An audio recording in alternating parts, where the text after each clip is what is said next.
The digital circus is a great metaphor for social media and the internet. The amazing digital circus is a pretty direct reference to the internet in general, a place where everything is available, everywhere and at once, and at the same time, nothing matters. The heroes are sitting at the table in front of a low-poly food. This emphasizes the artificiality of the environment. After all, in the digital world, heroes don't even need to eat. The dishes are the illusion of a strange artificial intelligence that is trying to guess what people want.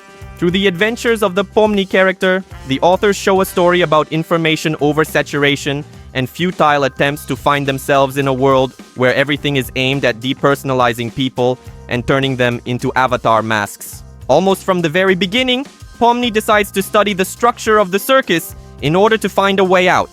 And the circumstances from the first episode lead her to the exit door, which is really just a bad trick by which Kane indirectly directs the views of those who still want to secretly escape the digital circus through that red door.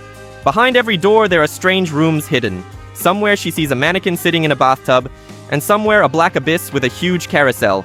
The digital world here exists according to its own laws, which no one is going to explain to the viewer, at least in the pilot episode. So where could there actually be a way out? Pomni does not yet understand that the exit is not hidden on the surface.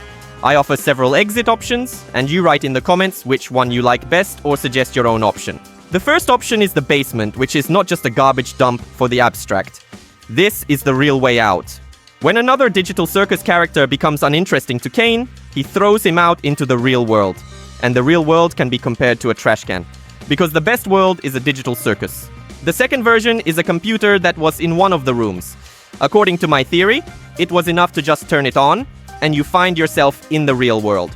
Or vice versa, to get out of this world, you need to go to that very computer and delete the game called Amazing Digital Circus. And by deleting this program, you will wake up on a chair in a VR helmet next to that very computer.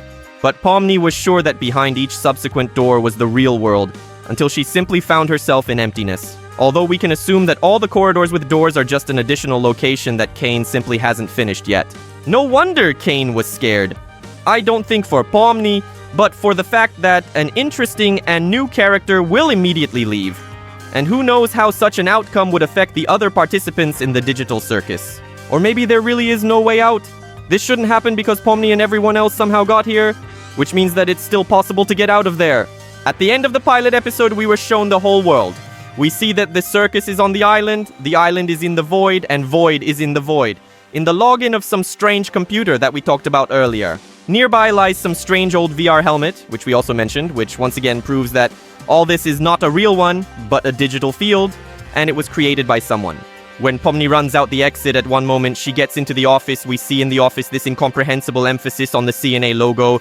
Most likely CNA is the company that owns this virtual world or this virtual game. I do not know what is this. Or perhaps all the players in this world are former employees or experimental people who are forcibly driven into this world. The red door is visible to everyone in this world. Other characters in the digital circus also spoke about this. Red door. This is the last thing all players saw. Perhaps they all tried to escape from this company earlier. Perhaps this door is the last thing they saw when they put on the helmet. And all these locations at the exit are the only thing left in their memory. And Kane simply gave the characters imaginary hope to get out of the circus. But in fact, the only way to get out is to turn off the servers or find the exit button.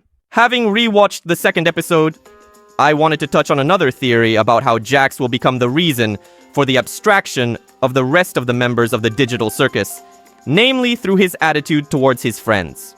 Jax is very specific. He is impulsive, courageous, selfish, and arrogant. He is inspired by cruelty and violence. In particular, in the second episode, he calmly let the fudge monster into the Candy Kingdom, which in turn most likely destroyed all the inhabitants of this kingdom, although these were ordinary NPC.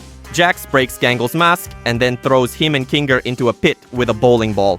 And when Pomni gets stuck between two trucks, instead of helping, he wants to use it as a bridge. Also, Jax is constantly insulting and rude to everyone around him throughout the episode.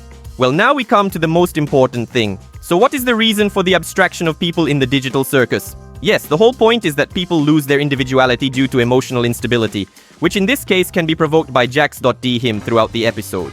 And with all this, Jax is the only one who understands its position. He has fully internalized the fact that he is in a game, and therefore behaves like any other player. After all, some people really forget where the events of the cartoon take place. The hare perfectly understands the difference between people and NPCs. He knows that people are not in danger, so he mocks him as best he can. But unfortunately, the cane installation does not allow him to create a more cruel task, so Jax does not like him. But nevertheless, this does not stop Jax from rioting in the territory of the Candy Kingdom, because dead NPCs will still be created by Cain. The situation is similar with other people, but not quite. Jax also understands that they cannot die in the game, which is why they treat Pomni on the bridge so calmly. That's why the others piss him off and why he treats them so disgustingly. As Jax said, he likes it when funny jokes happen to someone. In reality, he's just bored with them, so he treats them like losers. But it's not that simple.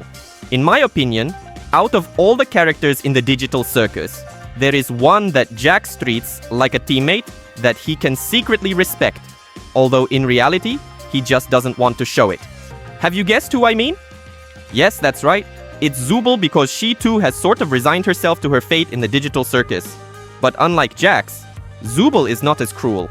From the above, I would like to summarize. I believe that Jax's behavior is a legitimate source of resentment among the other characters in Digital Circus. Indeed, his impulsiveness, selfishness, and cruelty are far from ideal. Also, all the characters are still in danger of abstracting and need to maintain composure and self-confidence. However, Jax's actions, on the contrary, only make the situation worse. Remember how he mocked Gangle, calling her a crybaby. This could push her to despair and loss of herself. Perhaps in the future it will be with Gangle that abstraction will begin due to Jax's fault. He constantly mocks Kinger, calling him crazy. Of course, this behavior is understandable given his approach to NPCs, but it cannot be justified. I also think that Jax can treat non-player characters any way he wants, but why would he treat real people from the circus so cruelly? This makes you feel frustrated and resentful. At the same time, Jax is interesting to dissect and analyze, and his behavior gives rise to many interesting theories. Therefore, on the one hand, I admire his complexity, and on the other, I am deeply irritated by his attitude towards other participants in the digital circus. I also think that Jax is simply trying to hide behind rudeness his psychological traumas and experiences, which he also has like an ordinary person, so as not to abstract himself. It seems to me that Jax is also saddened by Kaufmo's fate, because perhaps in the past they communicated well, and perhaps were good friends. At Kaufmo's funeral, Jax's sad look can be seen for a moment, as other characters speak to Pomni the Clown's wake. Jax is just trying to hide his feelings from others, so he feels protected. His trauma has something to do with the farm, since Jax is afraid of corn. It's even scary to imagine what happened to him there. And finally, I believe that of all the characters in the digital circus, Jax and Zooble will never be abstracted. What do you think? Write in the comments and of course subscribe. Like and thank you for watching. Bye everyone.